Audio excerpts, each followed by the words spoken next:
What's up, everybody? And today we're checking out what can a Black Hornet drone do. This is by Military TV. I will leave a link, as always, down in the description if you want to go and watch it without me waffling over the top of it. I got sent this video. Someone was like, you should totally check this drone out. It's absolutely nuts. So here we are checking this drone out because apparently it's absolutely nuts. I'm excited to see what it can do and what it's capable of. I feel like this type of stuff is the future of the military. Unmanned aircraft, unmanned vehicles.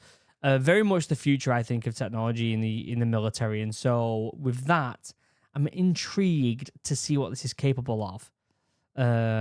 It says in the description, the latest PD-100 Black Hornet 3, which FLIR systems, also called Personal Reconnaissance System, weighs less than 1/10 of a pound and is just under 7 inches long. The complete system comes with a docking station for 2 drones that keeps them protected when not in use, as well as a handheld touchscreen device and controller. The most obvious difference between the Black Hornet Nano and traditional UAVs like the Global Hawk, MQ-9 Reaper, and Loyal Wingman is the size. Prox Dynamics AS, the Norwegian company responsible for creating the Black Hornet, made its mission to develop, produce, and sell the world's smallest, most advanced UAV. At just over the size of a soldier's finger, the miniature unmanned helicopter seems to have delivered on that promise. $155 million drone. Oh no, that's a different video underneath with another link. But I'll leave a link down below anyway, if you want to check that out. Yeah, the $155 million drone is a link to another video. Maybe we'll watch that in another video. But yeah, this Black Hornet seems pretty damn cool, doesn't it? Don't forget to like, comment, subscribe. Subscribe. We are so close to 500,000, guys. We're almost there. And we're going to party. Look at all this mead. This is 2 shelves right here. I can get my directions right. 2 shelves of mead right here. And I'm not going to drink it all. It's a lot of mead right there. But I'm going to drink some of it on stream. And we're going to have an absolute blast. So, without further ado, let's pull this up. Let's have a cheeky peek. And let's watch this video and learn some stuff together. Hello, everyone. You're watching another episode of Military TV. Today, we're going to discuss the tiny Black Hornet drone and why the military loves it. So sit... The military loves it because it's unmanned. That's why they love it. Anything unmanned is always a benefit to the military, let's be honest. Back, relax, and enjoy this video. Unmanned aerial vehicles have been changing the way wars are fought for nearly 30 years now. Since their breakthrough use in the first Gulf War, they've cemented their place on the battlefield, and global powers ranging from the US to India and China have been looking for new technology to gain an edge in the skies. It's interesting because most drones, right, you look at DJI and all that lot, they have the 4 propellers. This one legit looks like a mini helicopter, which is a very interesting design choice, isn't it? And I wonder if it is more nimble than the 4-bladed drones. It certainly looks the part, doesn't it? When it comes to drones, though, bigger isn't always better. Soldiers on the ground are always looking to save weight, and war zones aren't always accommodating to large UAVs that need lengths of runway to launch. On top of that, maneuverability and concealability are 2 important qualities of a surveillance drone that don't improve with largeness. My biggest worry, though, is when you hear if you hear a drone near you, they're pretty damn loud. Then propellers go pretty quick. So it's all well and good being small and being able to go to like small places, but if it's loud, then they're going to hear it before anything else. And you know the sound, everyone these days anyway, knows the sound of a drone. Like if you hear a drone flying about, you know it's a drone. You don't think, oh, what's that, a bird or something? Like you know exactly what it is. Looks very interesting, and I'm wondering what the battery life is on it, what the specs are of it. What happens if one of these goes into the wrong hands? That's another massive thing that people don't talk about. If a bit of military equipment goes into the wrong hands, that's massive. Like, that's a massive issue. A company in Norway might have solved all of these problems, though, with the miniature Black Hornet Nano helicopter drone. It has a weight of 16 grams with a size just less than 4 inches long. The Black Hornet UAV allows armed troops to spy potential threats. This small, remotely controlled rotorcraft helps to save the lives of frontline soldiers. Okay, so what's the distance? This is what I want to see. What's the distance it can go? What's the battery life on it? What the rest of the equipment looks like? Because if you're lugging around something heavy, I get the fact that having a drone, a personal drone, while boots on the ground is the benefits of that would be crazy. But at the same time, what happens if you've got the drone in the air and it kicks off and you need to move? Like, is that drone going to follow you back? That's another big issue. Is it able to get to a certain spot? Like, can you put, like, okay, if you say this is our area, I don't know. Let's say that you've got an FOP or something, right? Or not even that, but somewhere that's a bit more secure than patrolling, right? Like a base. Would that thing go back to the base without being under control? Because if it does kick off and you've got to bug out, like, is it going to go back to somewhere safe? Because you do not want that going into someone's hands. These are all little bits of information that I want to know, especially when it comes to new technology.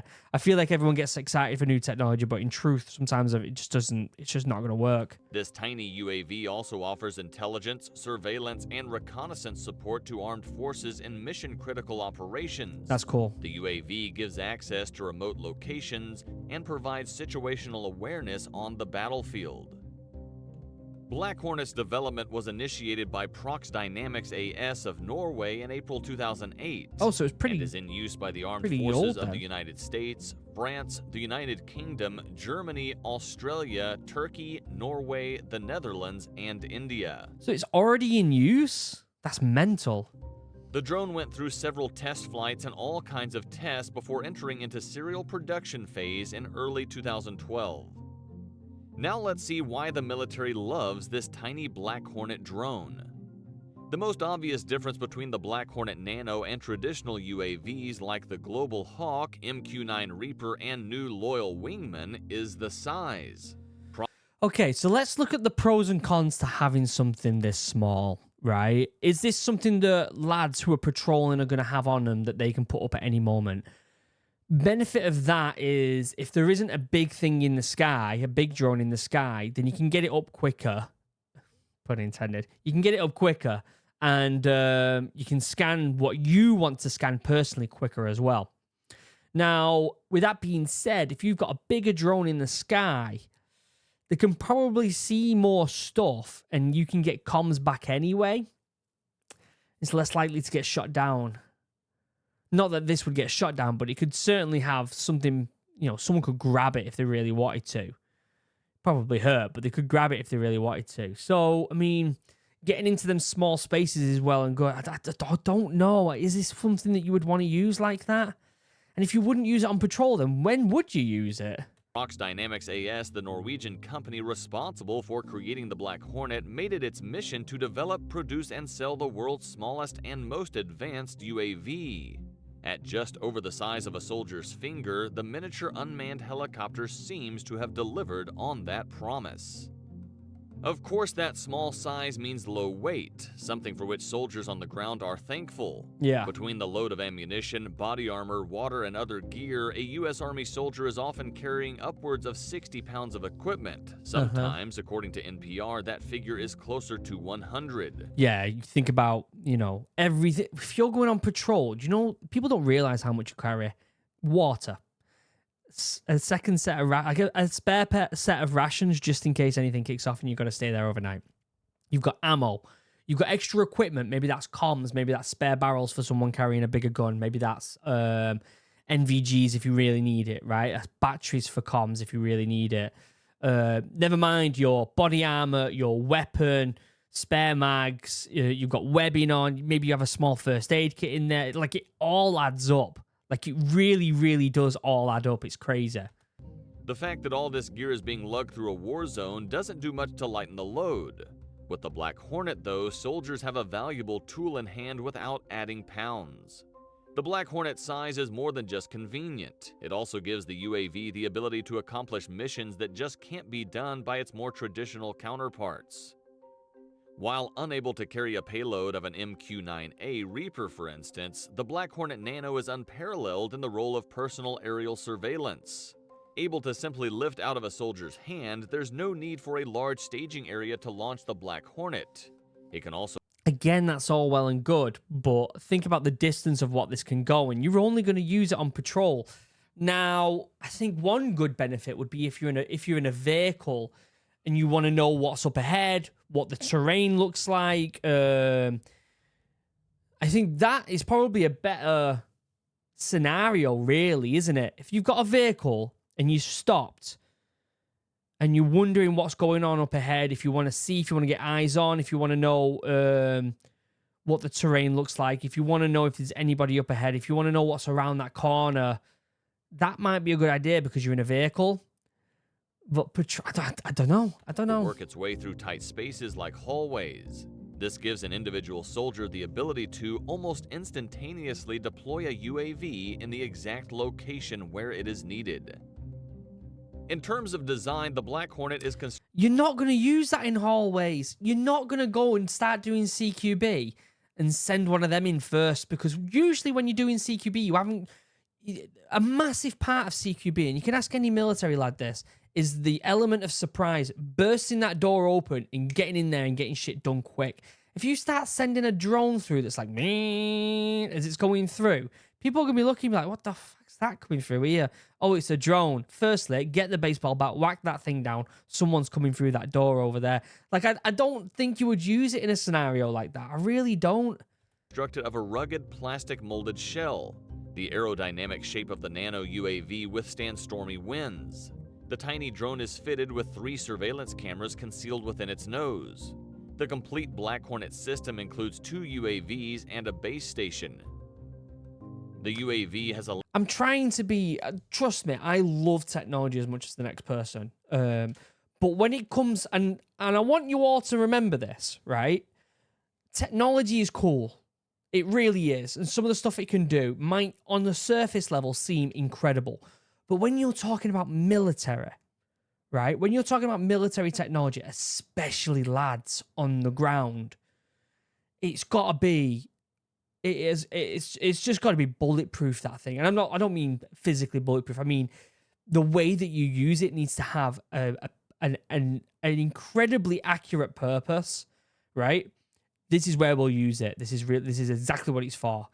Do you know what I mean? Otherwise, it just gets shit canned. Lads aren't going to carry it on the ground. And I, if this works, I will be the first person to be like, get this to the lads right now. Honestly. But if it doesn't have a purpose, and if it's more messing about, they're not going to carry it. Lads aren't going to carry it. I'm telling you that right now. Length of about 100 millimeters and a rotor span of 120 millimeters. It has a weight of 16 grams, tiny, including that of the surveillance camera. The total system, including display, weighs less than 1 kilogram. That's really good. That's very, very... The whole system weighs less than 1 kilogram. So if you can whack that in the top of your day sack or something, and it only weighs that, then really and truthfully, all you got to think about is space for it. Because usually if you're carrying a day sack, you've got quite a bit of gear in there. You know, like I said, rations, extra ammo, comms gear, barrels, you know, all sorts of shit. If you've got the room for it, or one lad in your troops got the room for that, which chances are they probably will, you could throw it in. Being that light is pretty nice, to be honest with you. In addition, Black Hornet is installed with a steerable electro-optic camera capable of producing still images as well as live videos that are displayed on a handheld device. The camera can be zoomed in for a clearer picture using the base station controls, while the autopilot system installed on board the Black Hornet enables the operator to handle the drone in 2 modes. The drone can either be operated directly or can be programmed to go through a predefined path using the GPS system installed. Okay. I like this. This is where I'm being positive now. If it's a path, right? Let's say you're doing CQB. This has got a, let's be optimistic, an hour battery life, right? Which it probably does. It's probably more like 45 minutes, maybe 40 minutes. But let's just say an hour battery life, and you've got a building with 3 rooms. You can program it to go through all them rooms, right? Set it off, and there's someone sat outside with comms, and it's literally like a 5-second difference between that going through the room and you going in. Someone's on the comms, guy on the left, guy on the right, blah, blah, blah, blah, blah. Like, I feel like maybe with some practice on CQB that could work. I think, again, with a vehicle, I could see it just being a bit more usable with a vehicle. If you if you've got someone sat in the back of the vehicle with that, and again, it's programmed to a certain destination and it's following and you're moving the vehicle and you can see 10 seconds ahead, 5 seconds ahead of where you're going to be, that's massive. That's really good. But there's still a lot of things that need to be ticked off for this to be in the lad's in the lad's day sack. I'm telling you that right now. Inside. The digital data link allows the operator to control the UAV within the line of sight range of 1,000 meters. About the power unit of Black Hornet. It is powered by a very small rechargeable battery. The battery is designed to rotate both horizontal and vertical rotors installed on the drone. It can make the Black Hornet fly at a speed of 10 meters per second with a maximum endurance of 25 minutes. 25 minutes. There you go. That's not long, is it? That's not 25 minutes. What use? I mean, you're throwing it up, you're getting a quick recce, and then you're putting it back in your bag. And it probably takes about 5 minutes to get it out your bag and put it back in again. I don't know. Moreover, the Black Hornet Nano is controlled by an operator from the ground using a joystick-like device. The technology on board the UAV enables the operator to control the drone from a maximum range of 1,000 meters, while the base station of the Black Hornet offers planning, execution, and analysis services to the operator of the system. It includes display connect. Hold on a minute. You can hear it in the background there. Just listen to the background of the chatting when it takes off.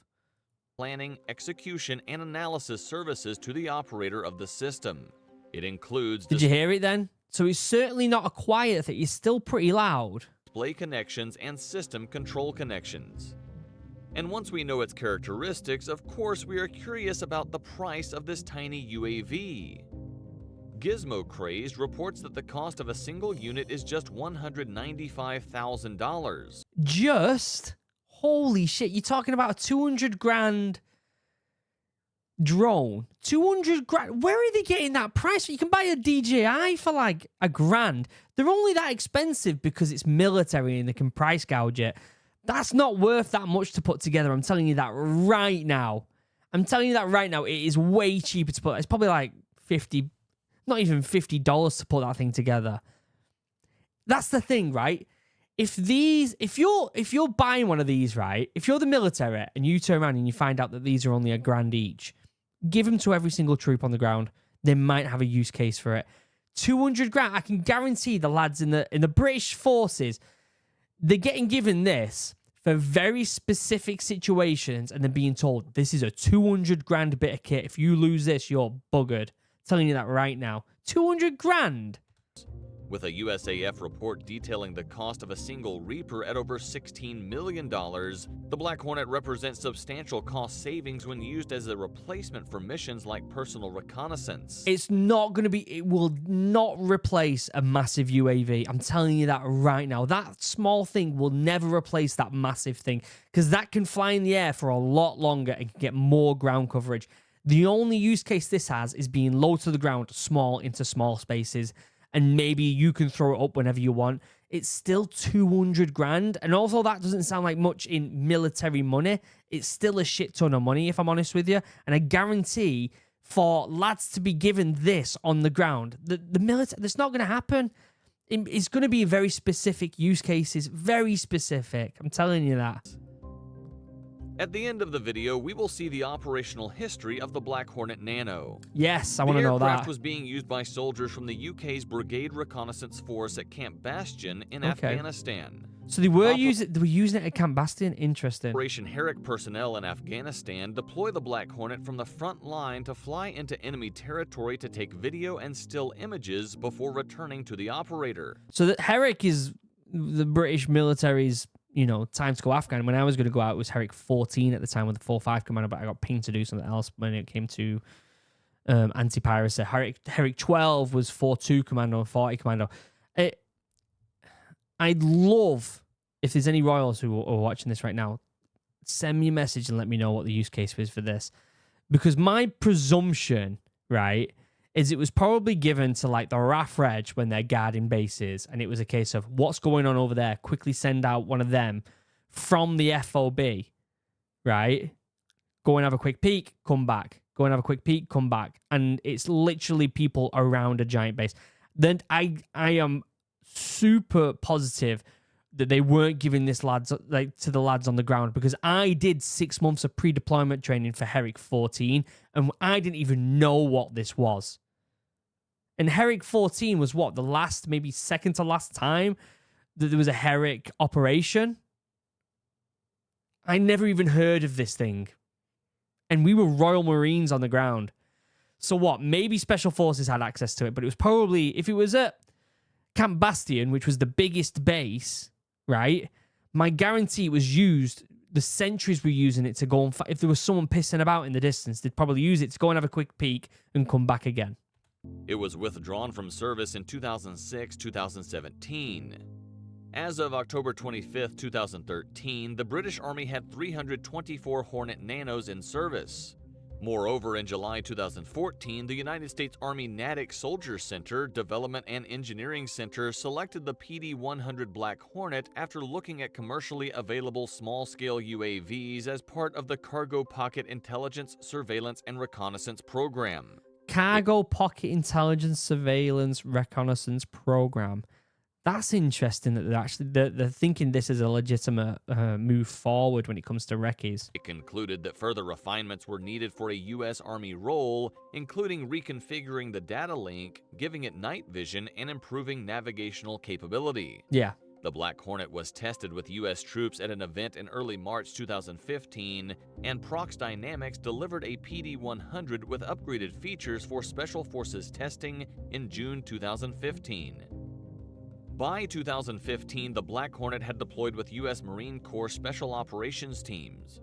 Although the Army is seeking a mini drone for use by individual squads through the Soldier-Borne Sensors (SBS) program, the individually I don't think that they're going to give these to lads. I can see this being shit-canned. handmade Black Hornet is seen as too expensive for large-scale deployment. What did I say? Yes, 200 grand, it seems cheap in military terms, but if you're giving this to most of the lads on the ground, 200 grand all of a sudden seems like a lot of money. With a unit costing as much as $195,000. Yeah. In short, the drone's small size doesn't hamper its ability to perform in battlefield conditions either. Capable, cost-effective, and convenient, the Army is looking to continue expanding the Black Hornet's use in the field. While bug-sized drones have been long a goal of surveillance technology, the Black Hornet Nano has finally achieved what so many have been aiming at for so long. Thanks for watching, and as always, if you enjoyed this video, don't forget...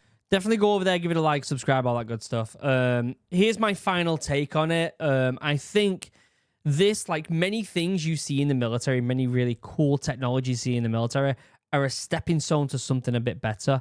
I think the idea of having a personal reconnaissance, being on the ground and being like, oh my God, we're in a tricky situation. Get this thing in the air right now. Let's have a look what's around that corner because we might be able to bug out that way. Great idea in idea terms, but practicality, there's so much more around it. Training with it, the price of it, what happens if it gets into the wrong hands, how reliable is it, how long it can be used for, what happens if it loses connection, do we have to go back and get it like you would do with a comms kit? There's a lot of what ifs, and again, I hate to be pessimistic because when it comes to technology, I'm usually very optimistic, but when it comes to technology that lads are having on the ground, it's just got to be so robust. It's got to be perfect in every single way. It really has. You know how long testing goes for something that lads carry on themselves? It's mental, the amount of testing it has. And so, although I think that's super, super cool, and I'd love to fly one around my house all day, don't think lads are going to have something like that on the ground anytime soon. And if they do, it's going to be the next version, the next iteration, the cheaper version, the quicker version, the longer running version. Let me know what you think in the comment section. I'd love a discussion on this because I love talking about technology being integrated into the military. I think it's a massive subject that I genuinely am passionate about. Don't forget to like, comment, subscribe. Don't forget to subscribe. We are so close to 500,000 and we're going to be drinking that mead over there and it's going to be grand. It's going to be glorious, and it's going to be a ton of fun. Until next time, I love you all. Have a wonderful day. Goodbye.